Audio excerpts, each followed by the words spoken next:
हमारी संस्कृति, हमारे संस्कार सदा रहें हमारे साथ। सब्सक्राइब करें तिलक।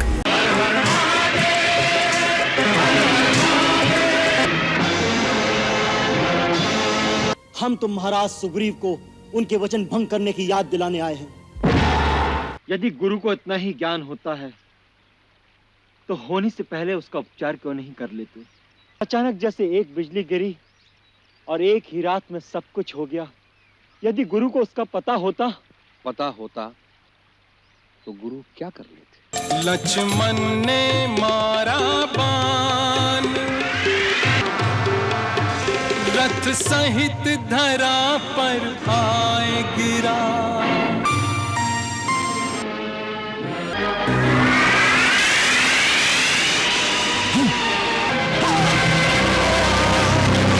मेरे क्रोध से डरो बालकों, मैं वो लक्ष्मण हूँ जिसने मेघनाथ को मारा था। पहले आप में सिर्फ क्रोध ही था, अब अहंकार भी आ गया है।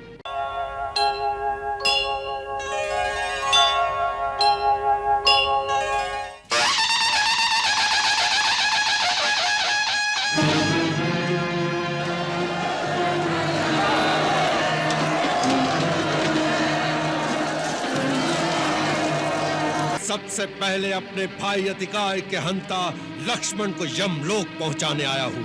कहाँ है लक्ष्मण? उससे कहो इंद्रजीत ललकार रहा है।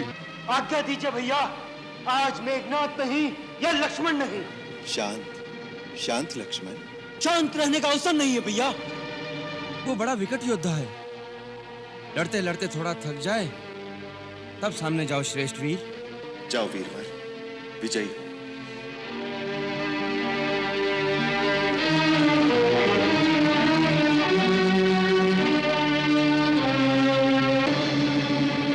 सुग्रीव अंगद मुंह की खाकर चले गए, पर अपनी वीरता का दम भरने वाला लक्ष्मण अभी तक कहाँ छुपा है? यदि मुझसे इतना डरते हैं तो दोनों भाई मुंह में तिनका दबाकर मेरी शरण में आ जाएं।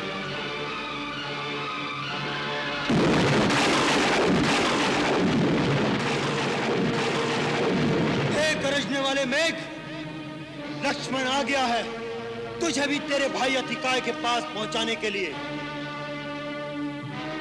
आज निर्णय हो जाएगा कि इस गरजने वाले मेघ के म्यान में कितना छल बल और रण कौशल है। ले बचा अपना वक्षस्थल मेरे तीव्र बाणों से।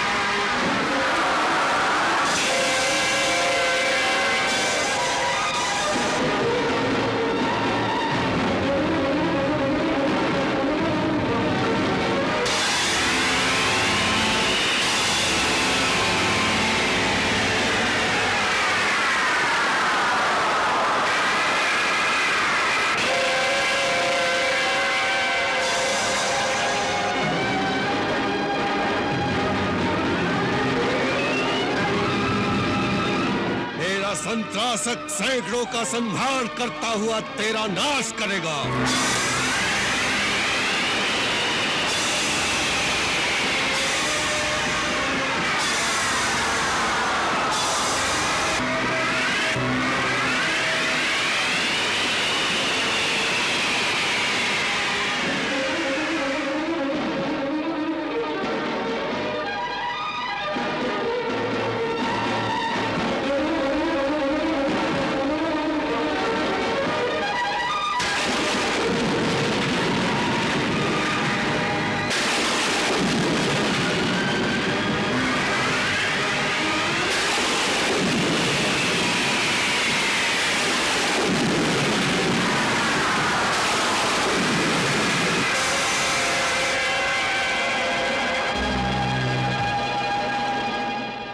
मंत्र अस्त्र से सूखे पत्तों की तरह सारी सेना बिखर जाएगी।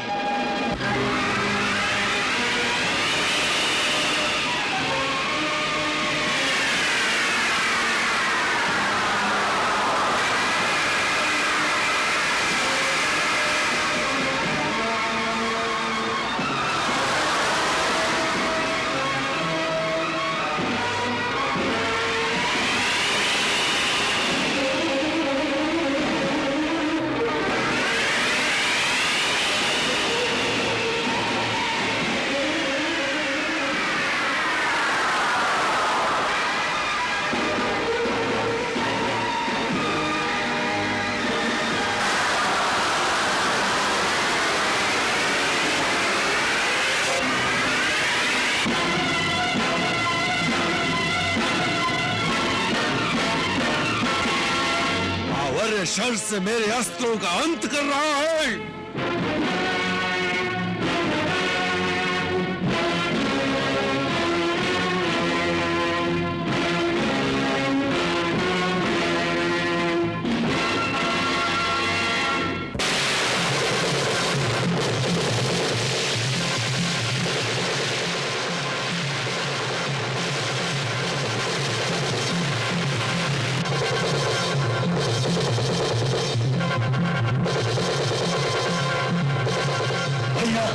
आपकी रणभूमि में आते ही वो भीरू डर कर भाग गया। नहीं लक्ष्मण, इंद्रजीत नाम है उसका।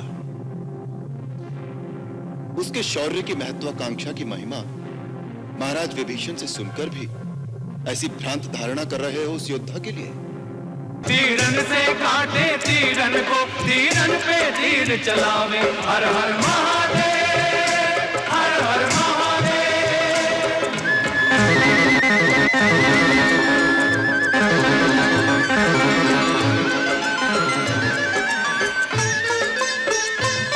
कभी जाकर दूर करे प्रहार, कभी आ लक्ष्मण के पास लड़े। लक्ष्मण के पास लड़े। श्री राम शपथ लेकर लक्ष्मण करने असुरों का नाश लड़े। करने असुरों का नाश लड़े। मेघनाद के माध्यम से रावण के अंतिम आस लड़े। रावण की अंतिम आस लड़े। शेषावतार धर लखन रूप इत रघुवर का विश्वास लड़े। रघुवर का विश्वास लड़े। अपने अपने वीरों की दोनों दल बिरदावली गावे। तीरन से काटे तीरन को, तीरन पे तीर चलावे। हर हर महादेव, हर हर महादेव, हर हर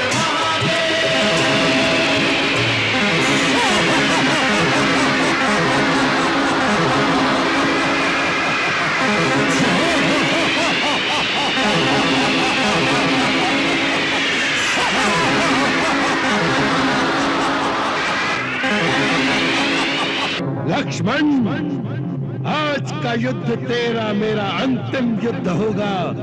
आज या तू नहीं रहेगा या मैं नहीं रहूंगा, परंतु इतिहास इंद्रजीत को याद रखेगा कि युद्ध में यदि भगवान भी सामने आ गए तो इंद्रजीत ने कभी पीठ नहीं दिखाई। वैसा ही आक्रमण किया जैसा शत्रु पर करना चाहिए।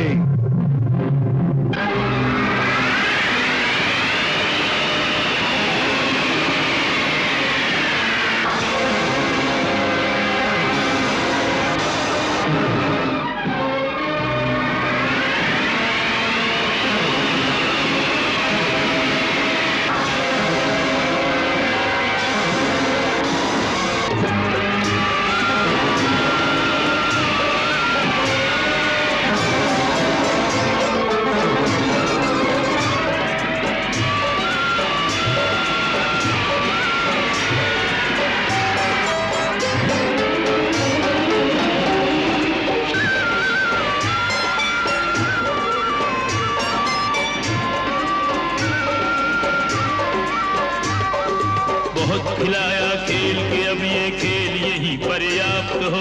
खेल यही पर्याप्त हो। मायावी राक्षस की माया और न जग में व्याप्त हो। और न जग में व्याप्त हो। तू है वीर, वीर गति तुझको वीर के हाथों प्राप्त हो। वीर के हाथों प्राप्त हो।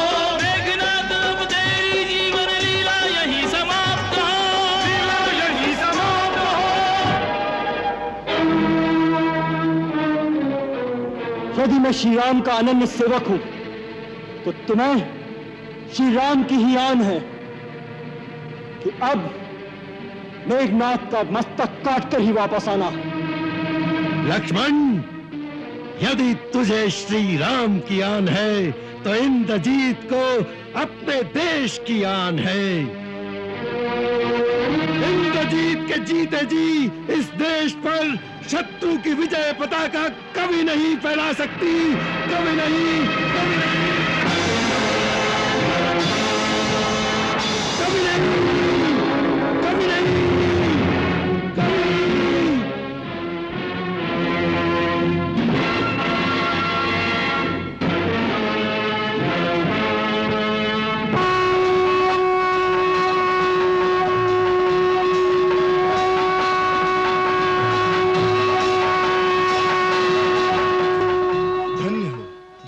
लक्ष्मण, तुम्हारी जय हो।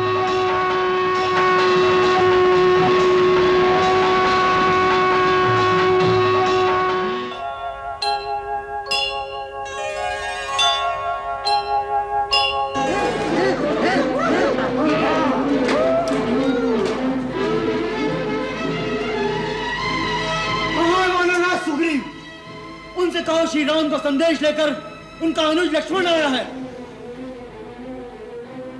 मैं स्वर्गीय महाराज बाली का पुत्र अंगद श्रीमान के चरणों में सादर नमस्कार करता हूँ। हमारा आशीर्वाद अंगद। इसी समय किष्किंधा नरेश सुग्रीव से कहो, हम उनसे मिलना चाहते हैं।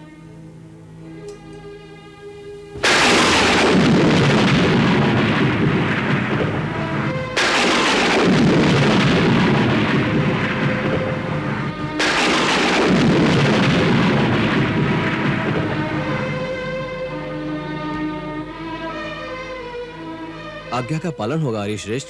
सुबाहु सुकेतु, आर्य श्रेष्ठ लक्ष्मण जी को अतिथि कक्ष में ले जाकर आदर सत्कार के साथ आवभगत करो। कुमार अंगद, समय नष्ट न करो।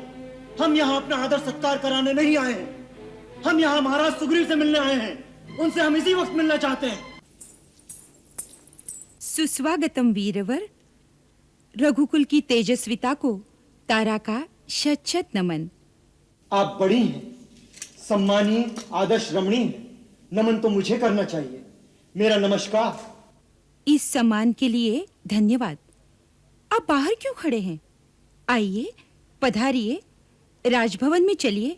आइए राजकुमार, पधारिए।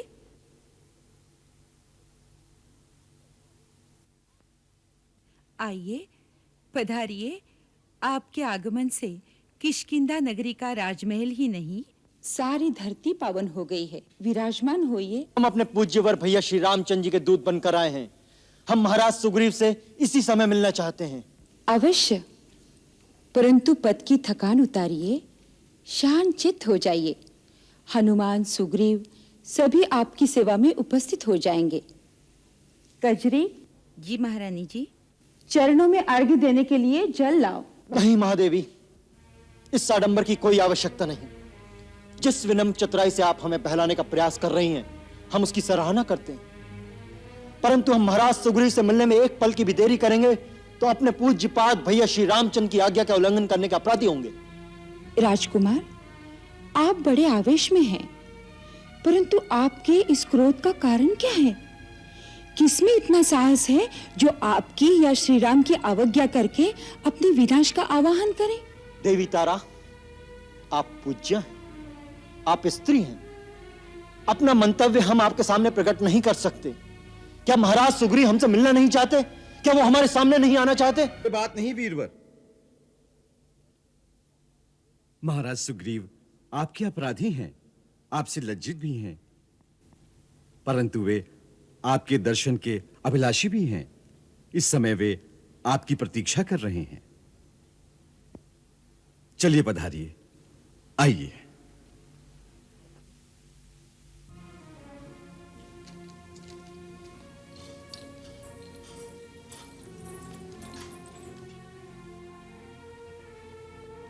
सूर्यपुत्र सुग्रीव का राजकुमार लक्ष्मण को नमस्कार।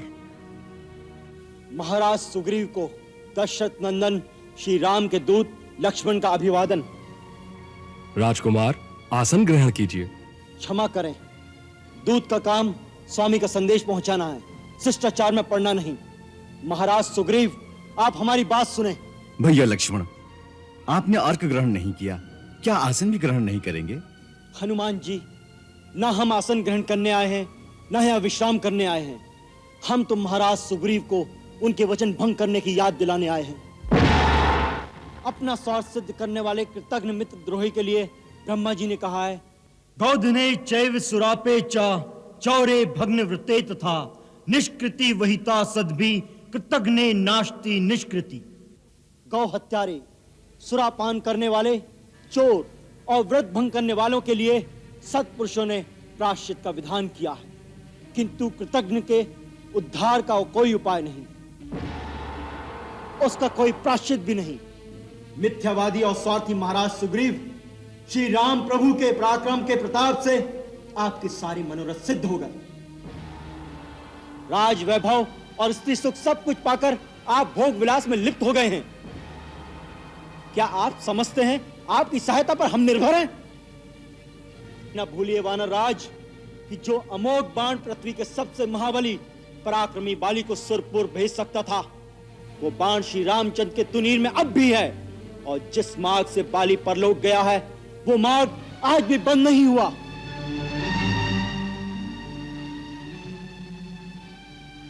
हे धीरवीर, उत्तेजना और आवेश में भी ऐसे वचन मुख से नहीं निकालते। कुमार लक्ष्मण, एक मित्र और एक राजा के लिए ऐसा अनुचित कठोर वचन उचित नहीं। विशेषतः आप जैसे उदार विचार वाले मनस्वी और बुद्धिमान दूत के मुख से। और वानर राज सुग्रीव ने जो किया वो उचित है क्या? नहीं, उचित नहीं है, सर्वथा अनुचित है तात, इसमें संदेह नहीं। परंतु वानर राज सुग्रीव न कृतज्ञ है, न शठ हैं और न ही मिथ्यावादी हैं। इन्होंने श्री राम प्रभु के द्वारा किए गए उपकार को भुलाया भी नहीं और न मित्रता के वचन को भंग किया है। महाबाहो, सुग्रीव जी ने घोर दुख उठाए थे, इसीलिए राज्य वैभव के विलास में इन्हें समय का ज्ञान नहीं रहा। इतना अपराध अवश्य हुआ है। यथार्थवाद को जानकर ही क्रोध करना चाहिए। आप विश्वास कीजिए राजकुमार, श्री रामचंद्र जी का कार्य करने के लिए महाराज सुग्रीव पूरी तरह से सतर्क सचेष्ट हैं। उसके लिए धन धान्य, किष्किंधा का राज्य, अपना सारा परिवार छोड़ने के लिए वो एक पल के लिए भी विलंब नहीं करेंगे। आपके आने के पूर्व महाराज सुग्रीव ने अपने वीर वानरों को चारों ओर से एकत्रित करने तथा संगठित करने के लिए नल और नील को भेज दिया है। उनके एकत्रित होने की शीघ्र ही संभावना है। फिर रघुनाथ श्री रामचंद्र जी के चरणों में पहुंचकर आगे की योजना बनाने का विचार हम कर ही रहे थे कि आप आ गए। क्या ये सब कुछ हो रहा था? हाँ राजकुमार लक्ष्मण।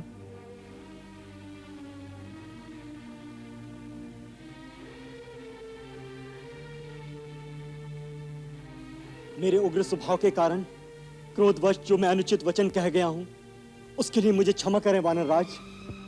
वानर कुल रघुकुल का सदैव ऋणी है। आपको सब कुछ कहने का अधिकार है राजकुमार लक्ष्मण।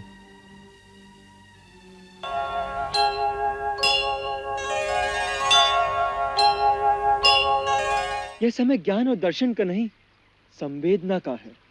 परंतु कोरी संवेदना से क्या होगा जब तक उसके साथ मार्गदर्शन न हो। दिशाहीन संवेदना से कर्मपथ तो नहीं बनते। कर्मपथ कौन बनाता है आर्य सुमंत? ये सब तर्क की बातें हैं। पथ तो होनी के हाथ में है। जैसे सहसा एक भूकंप आ जाने से सारे मार्ग और पथ धरती में समा जाते हैं, उस समय दर्शन और ज्ञान का क्या लाभ? तभी तो लाभ है जब भूचाल में सारे रास्ते और मार्ग मिट जाते हैं, तो फिर से नए मार्ग और पथ बनाने होते हैं। जो उस भूचाल से बच जाते हैं, उन्हें जीवन की नई आशा का प्रकाश देना होता है। उस समय धर्म और ज्ञान ही नया कर्म पथ बनाता है। नहीं यार सुमंत्र, नहीं।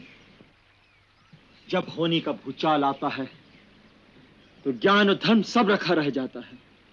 हाँ, यदि मनुष्य होनी को जान ले तो क्या कर लेगा? क्या वो होनी को बदल देगा? लक्ष्मण, होनी को कोई नहीं बदल सकता।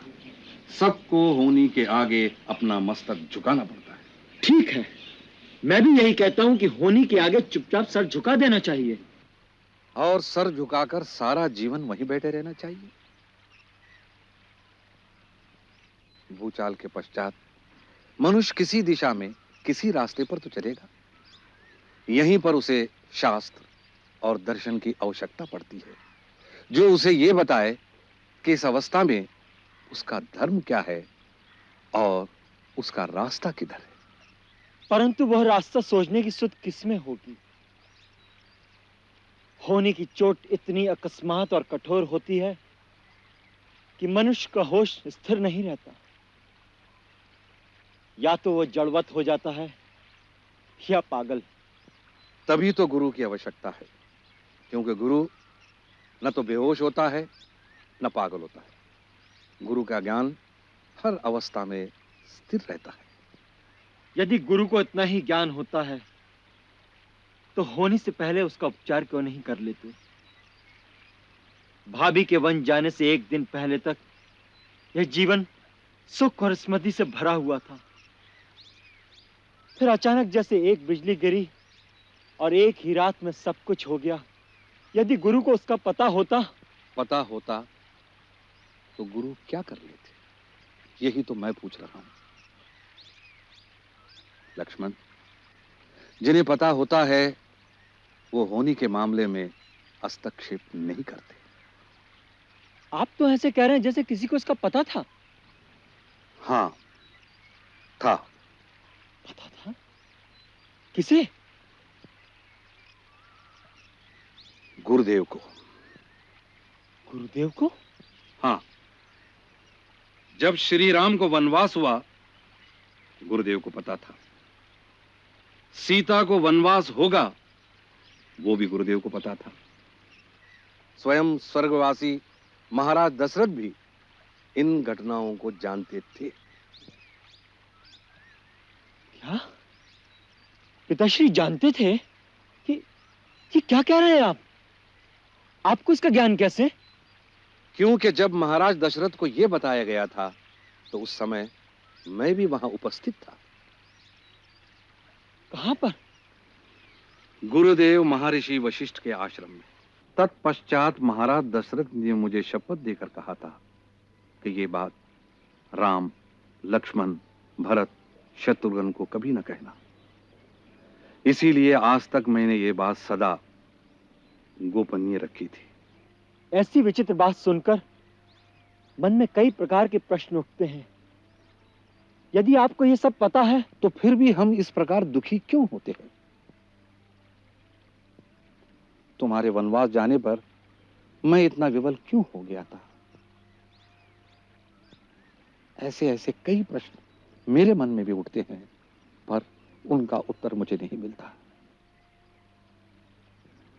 ऐसा लगता है कि हम साधारण प्राणी माया के जाल में ऐसे फंसे हुए हैं कि उनमें से बच के निकलना संभव नहीं है। श्री राम को देखो, स्वयं भगवान विष्णु के अवतार हैं। फिर भी जब नर रूप धारण किया है तो अपने आप को संपूर्णतः माया के अधीन कर दिया है। उसी प्रकार दुखी होते हैं, विवल होते हैं। फिर हमारी क्या गिनती है लक्ष्मण?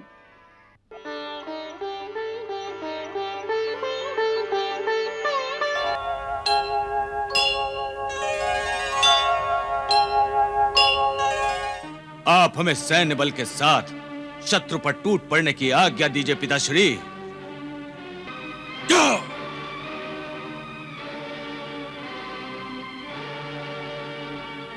विजयी भव।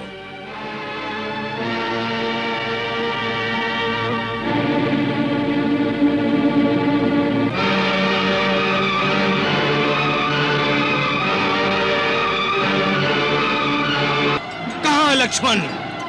अतिकाय मक्खी मच्छरों के समान इन तुच्छ मरकटों को मारकर अपने शस्त्र गंदे करने नहीं आया।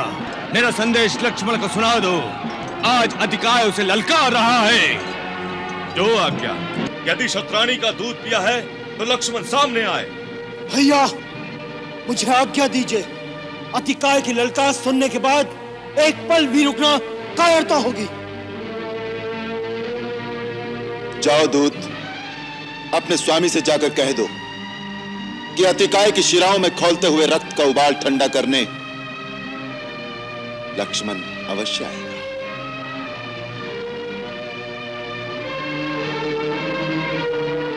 अवधेश, अतिकाय को कुंभकर्ण से कम मत समझिए। ये उससे सवाया है। कुमार लक्ष्मण को युद्ध में भेजने से पहले आप भली भांति विचार कर लीजिए। विभीषण जी, सोच विचार सभा में शोभा देता है, रण क्षेत्र में सोच विचार कायरता है। केवल इतनी प्रार्थना अवश्य करूंगा, वीर कुमार को अकेले न भेजें। भैया, मुझे आशीर्वाद देकर युद्ध भूमि में जाने की आज्ञा दीजिए।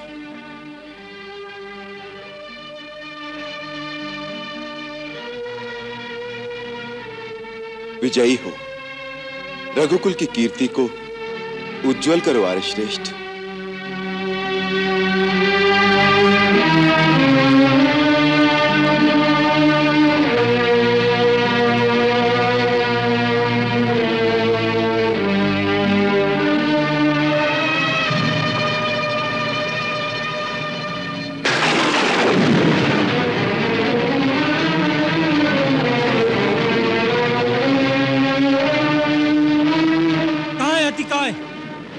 उसकी ललकार को स्वीकार करके लक्ष्मण रणभूमि में आ गया है।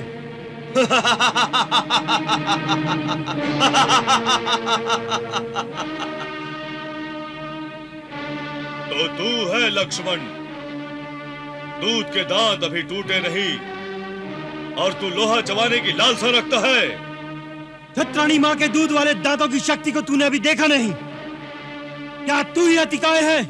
मेरे भ्राता अतिकाय की एक हुंकार तुझे तेरी माँ की गोद में छुपने के लिए विवश कर देगी वनवासी छोकरे।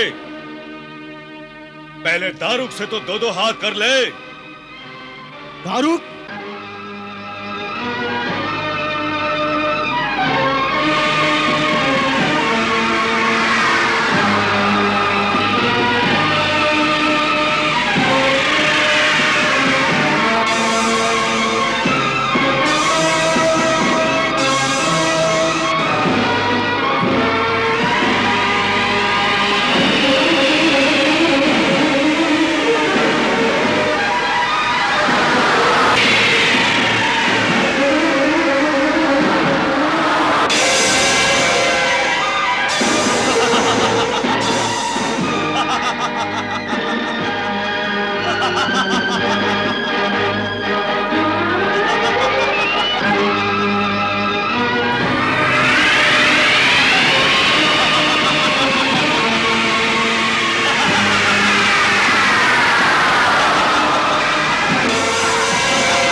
छुपकर तीर नहीं चलाते लक्ष्मण, सामने आ।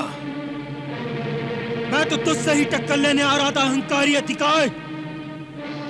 दारुक की मौत तुझसे पहले उसे मेरे तीर के सामने ले आई। मैं अपने पिता की सौगंध खाकर आया हूँ और जो प्रण ठान कर आया हूँ वो तूने सुना नहीं लक्ष्मण? सुना है, सियारों की गीदड़ भपकियां बहुत सुनी है। तेरे इन्हीं प्रलापों का उत्तर देने आया है लक्ष्मण। मुझे उत्तर देने की आवश्यकता नहीं लक्ष्मण। आज जब तेरे प्राण यमलोक में चले जाएं, तो वहां मेरे काका कुंभकर्ण के चरणों में गिरकर उन्हें उत्तर देना। जब तुम इतनी बड़ी बड़ी बातें करते हो तो मुझे तुम पर हंसी आती है, क्योंकि मैं तुम्हारे सर पर मंडराती हुई मृत्यु को देख रहा हूँ। मृत्यु मेरे बाणों में तुम्हें दिखाई दे रही होगी लक्ष्मण, क्योंकि यही बाण तेरा मस्तक काटेगा। उस दृश्य की कल्पना करो जब तेरा कटा हुआ सर मेरे पिता के चरणों में लौट रहा होगा। भाई के लिए मेरे पिताश्री के हृदय का हाहाकार तेरे भैया राम के हृदय का करुण क्रंदन बनकर फूट फूट कर निकल रहा होगा। मेरे भैया को अनुज का शोक होगा या तेरा पिता पुत्र शोक में बिलखेगा, इसका निर्णय मेरे ये तीर करेंगे।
राजकुमार लक्ष्मण, शत्रु रथ पर है, आप पैदल हैं।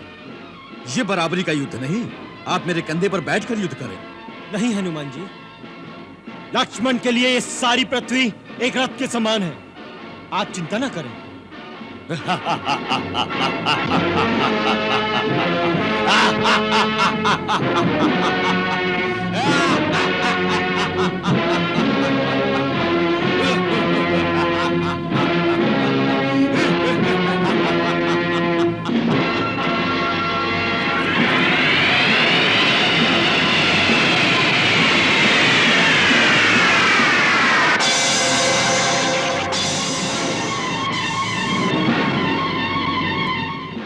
अब तो आपको मेरी प्रार्थना स्वीकार करनी पड़ेगी। मेरे कंधे पर बैठ जाइए, मैं आपको आकाश में ले जाऊंगा।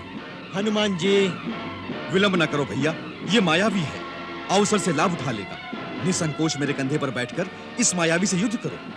अति कीनी अति कायने उड़ पहुंचो आसमान, तब लक्ष्मण को गगन में ले गए श्री हनुमान।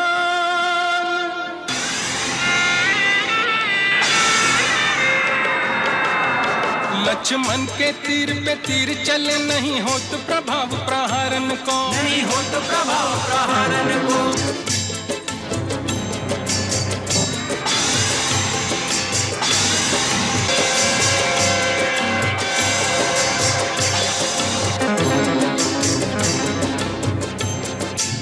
लक्ष्मण के तीर पे तीर चले, नहीं हो तो प्रभाव प्रहारन को, नहीं हो तो प्रभाव प्रहारन को। यह रावण को सुत वीर महाबली, तीरन से नहीं हारन को, तीरन से नहीं हारन को। अब सूझत नाही उपाय कोई, अति काय की काय विदारन को, अति काय की काय विदारन को। तब इंद्र ने वायु देव पठाए, उपाय कहो खल मारन को, उपाय कहो खल मारन को।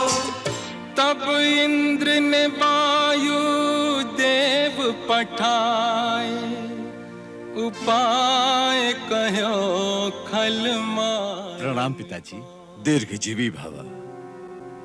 सौमित्र, ब्रह्मा जी से प्राप्त दिव्य कवच अतिकाय की सुरक्षा कर रहा है। तुम्हारे शक्ति बाणों से इस कवच का भेदन नहीं हो सकता। अतः तुम इस समय स्वयं ब्रह्मास्त्र का प्रयोग करो।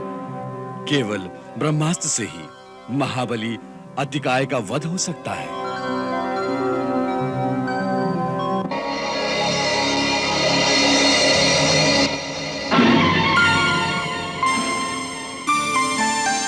ब्रह्मास्त्र किया संधान,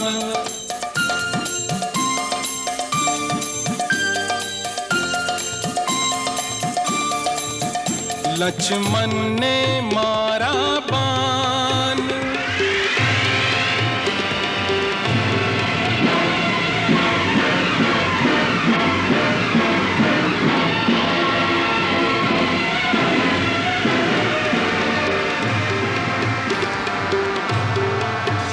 रथ सहित धरा पर आए गिरा,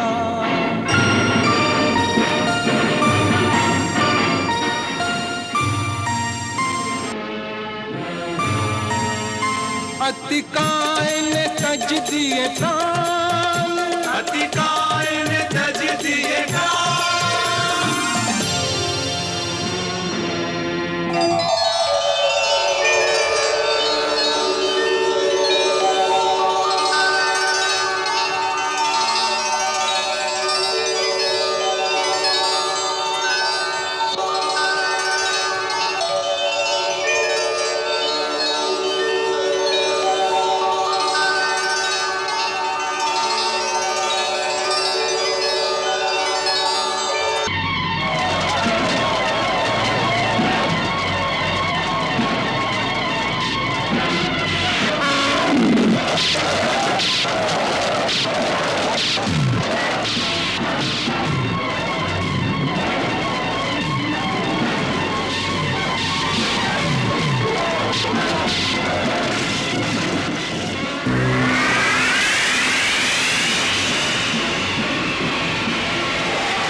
रथी योद्धा कौन है जो हमारी सेना का इस तरह संहार कर रहा है?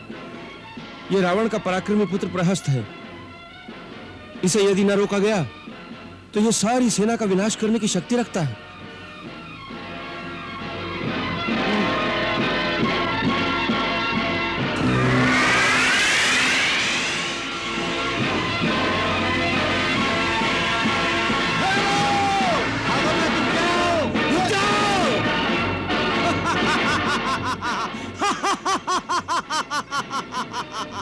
कायरों, कहां भाग रहे हो?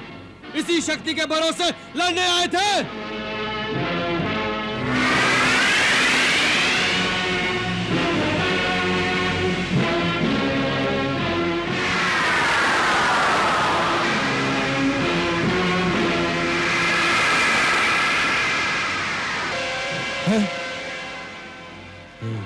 कोई बात नहीं, दूसरा बाण ले लो।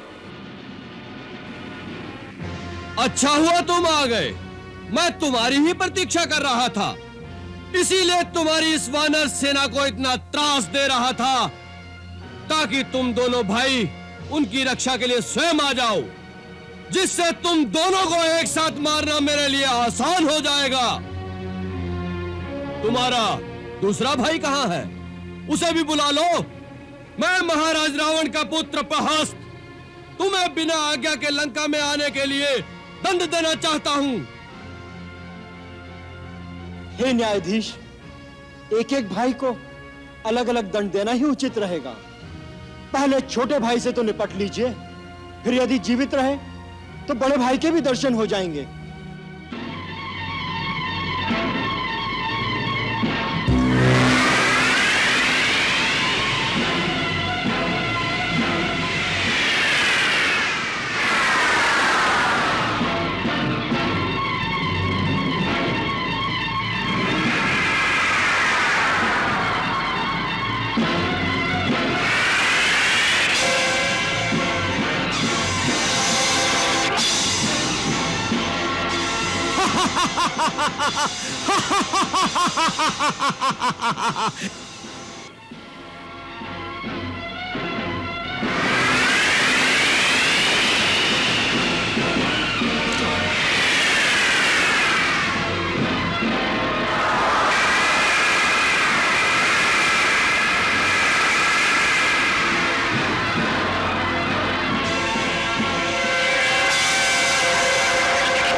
तो अपनी माया दिखाते हो? माया भी तो तुम लोग हो। तो लो, इसे संभालो।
निरपराध वानरों की हत्या कर रहे हो। तुम जीवित रहने के योग्य नहीं।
को जिन दो मुनि कुमारों ने पकड़ा है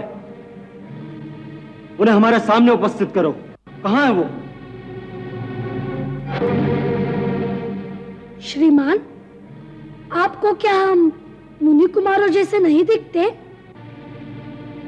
तुम तो बहुत छोटे हो, ऐसा दुस्साहस कैसे कर सकते हो? ये आपको किसने कहा कि जो छोटे होते हैं वह दुस्साहस नहीं कर सकते? बिच्छू बहुत छोटा होता है, परंतु अपने विष से ऊंट को भी मार सकता है। छोटा संकुश बड़े मत वाले हाथी को भी सीधा कर देता है,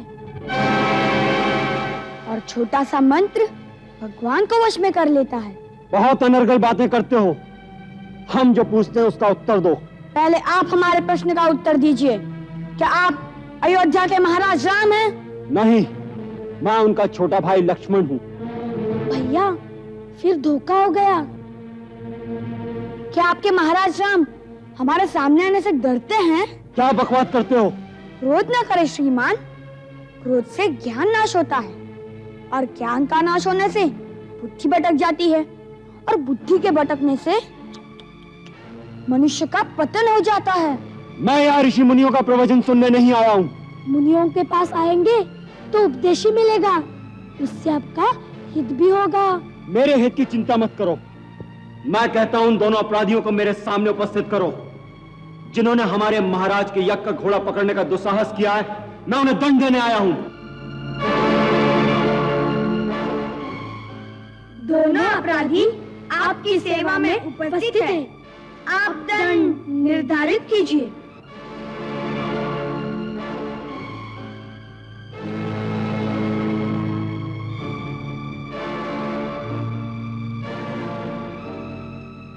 तुम दोनों? नहीं नहीं, तुम हो ही नहीं सकते। ऐसे कोमल छोटे छोटे हाथ और ये छोटे छोटे धनुष, तुम वो हो ही नहीं सकते। और यदि तुम वो हो भी तो ऐसे सुकोमल बालकों को दंड देने की इच्छा नहीं हो। लाओ, हमारा घोड़ा हमें लौटा दो और जाओ, जाकर बालकों के साथ खेलो। ये तो अच्छी बात है कि आप हमें दंड नहीं देना चाहते, परंतु हम आपको घोड़ा नहीं देना चाहते। घोड़ा चाहिए तो महाराज राम से कहिए कि हमने घोड़े के मस्तक पर लिखी उनकी चुनौती स्वीकार कर ली है। हमसे स्वयं आकर युद्ध करे, बार बार छोटे भाइयों को भेजकर हमारा समय नष्ट न करे। लगता है तुम तो दया के पात्र ही नहीं हो। मैं तो तुम्हारी अवस्था पर दया करके तुम्हारे अपराध क्षमा कर रहा था। आप अपराध क्षमा कर रहे थे? ये तो न्याय के विरुद्ध है। अपराधी को दंड अवश्य मिलना चाहिए। आपकी अयोध्या में तो निर्दोषों को भी दंड देने की रीति है। अयोध्या में किसी निर्दोष को दंड नहीं दिया जाता। अच्छा, तो महारानी सीता का क्या दोष था जिन्हें इतना महान दंड दिया गया? तब आपके हृदय में क्या कोई दया नहीं थी? फिर आज कहां से आ गई ये दया?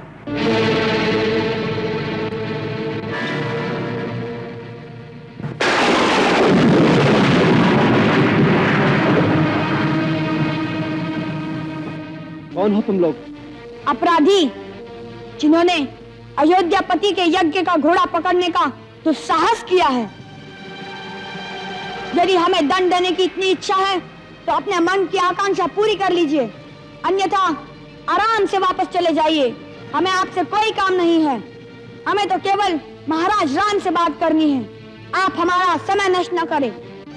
मूर्ख बालक, तुम नहीं जानते कि तुम किसका अपमान कर रहे हो। मैं तुम दोनों को एक क्षण में भस्म कर सकता हूँ। देर मत लगाइए, नहीं तो यह क्रोध ठंडा हो जाएगा, फिर कुछ नहीं होगा आपसे। मेरे क्रोध से डरो बालकों। मैं वो लक्ष्मण हूँ जिसने मेघनाथ को मारा था। पहले आप में सिर्फ क्रोध ही था, अब अहंकार भी आ गया है। ये दोनों अवगुण आपकी पराजय की चिन्ह है। तुम बड़े चपल और वाचाल हो। पहले मैं तुम्हारी जीवा तो काट लूं।